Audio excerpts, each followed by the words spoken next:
Hi, my name is Cheryl and I'm going to be reading The Lorax by Dr. Seuss.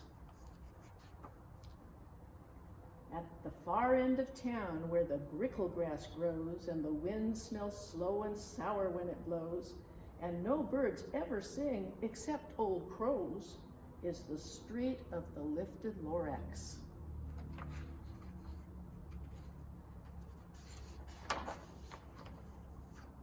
And deep in the grickle grass, some people say, if you look deep enough, you can still see today where the Lorax once stood, just as long as it could before somebody lifted the Lorax away. What was the Lorax and why was it there? And why was it lifted and taken somewhere? From the far end of town where the grickle grass grows, the old Onceler still lives there. Ask him, he knows.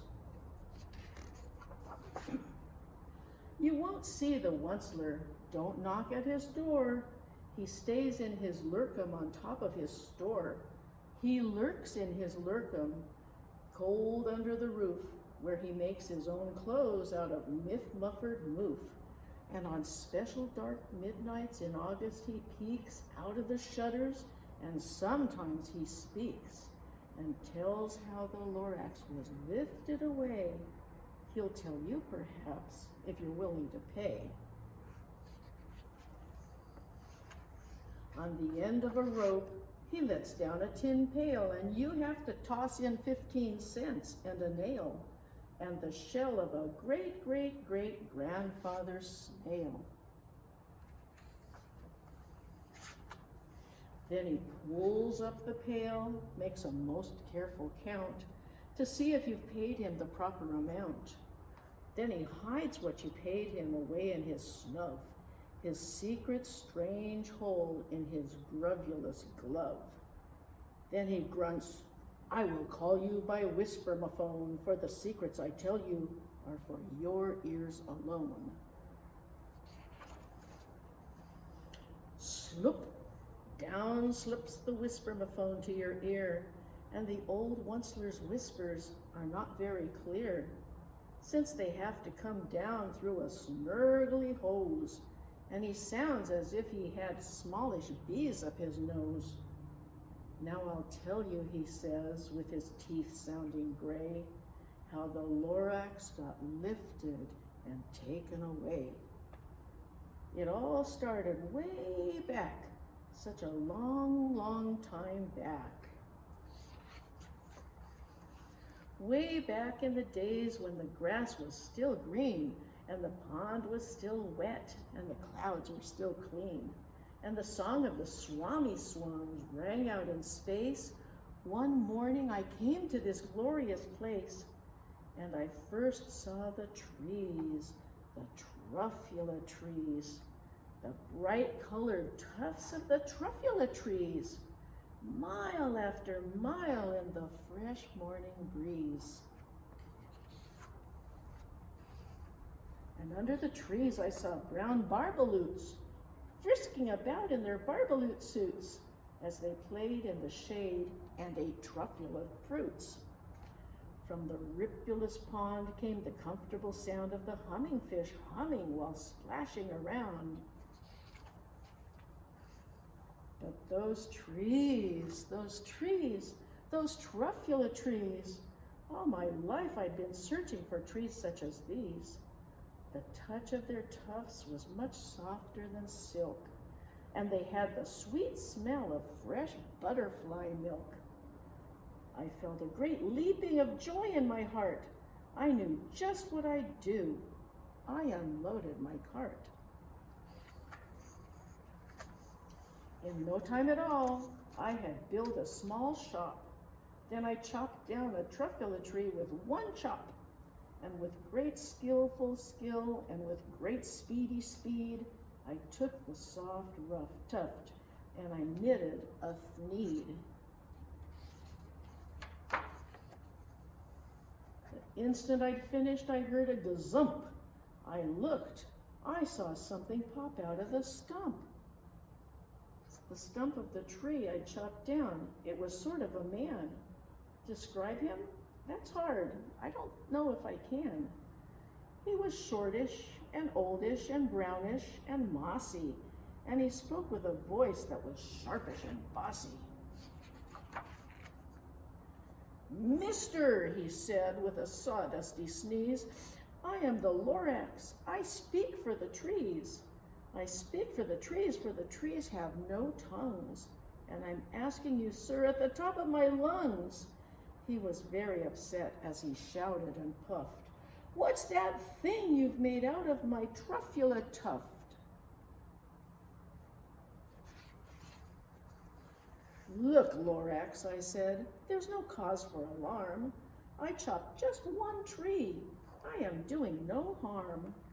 I'm being quite useful. This thing is a thneed. A thneed's a fine something that all people need.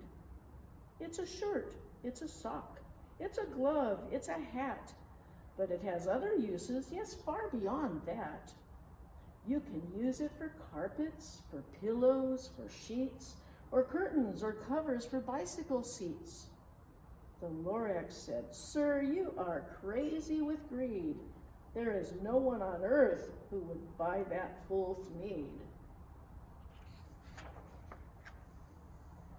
But the very next minute, I proved he was wrong, for just at that minute, a chap came along, and he thought that the thneed I had knitted was great. He happily bought it for $3.98. I laughed at the Lorax. "You poor stupid guy. You never can tell what some people will buy." "I repeat," cried the Lorax, "I speak for the trees." "I'm busy," I told him. "Shut up, if you please." I rushed across the room and in no time at all built a radio phone. I put in a quick call. I called all my brothers and uncles and aunts and I said, "Listen here. Here's a wonderful chance for the whole Onceler family to get mighty rich. Get over here fast. Take the road to North Nitch. Turn left at Weehawken, sharp right at South Stitch." And in no time at all, in the factory I built, the whole Onceler family was working full tilt. We were all knitting thneeds, just as busy as bees, to the sound of the chopping of truffula trees. Then, oh baby, oh, how my business did grow. Now chopping one tree at a time was too slow. So I quickly invented my super axe hacker, which whacked off 4 truffula trees in one smacker. We were making thneeds 4 times as fast as before, and that Lorax, he didn't show up anymore. But the next week, he knocked on my new office door. He snapped, "I'm the Lorax who speaks for the trees, which you seem to be chopping as fast as you please. But I'm also in charge of the brown barbaloots who played in the shade in their barbaloot suits and happily lived eating truffula fruits. Now, thanks to your hacking my trees to the ground, there's not enough truffula fruit to go round, and my poor barbaloots are all getting the crummies because they have gas and no food in their tummies." They loved living here, but I can't let them stay. They'll have to find food, and I hope that they may. "Good luck, boys," he cried, and he sent them away. I, the Onceler, felt sad as I watched them all go, but business is business, and business must grow, regardless of crummies in tummies, you know. I meant no harm, I most truly did not, but I had to grow bigger, so bigger I got. I biggered my factory, I biggered my roads, I biggered my wagons, I biggered the loads of the thneeds I shipped out. I was shipping them forth to the south, to the east, to the west, to the north. I went right on biggering, selling more thneeds, and I biggered my money, which everyone needs. Then again he came back. I was fixing some pipes when that old nuisance Lorax came back with more gripes. I am the Lorax, he coughed and he whiffed. He sneezed and he snuffled, he snargled, he sniffed. Onceler, he cried, you're making such smogulous smoke. My poor swami swans, why they can't sing a note. No one can sing who has smog in his throat. And so, said the Lorax, please pardon my cough. They cannot live here, so I'm sending them off. Where will they go? I don't hopefully know. They may have to fly for a month or a year to escape from the smog you've smogged up around here. What's more, snapped the Lorax, his dander was up, let me say a few words about Gloppity Glove. Your machinery chugs on day and night without stop, making gloppity glop, also schloppity schlop. And what do you do with this leftover goo? I'll show you, you dirty old onceler man, you. You're glumping the pond where the humming fish hummed. No more can they hum, for their gills are all gummed. So I'm sending them off. Oh, their future is dreary. They'll walk on their fins and get woefully weary in search of some water that isn't so smeary. I hear things are just as bad up in Lake Erie.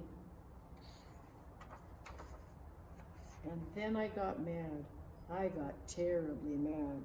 I yelled at the Lorax, now listen here, Dad. All you do is yap, yap, and say bad, bad, bad, bad.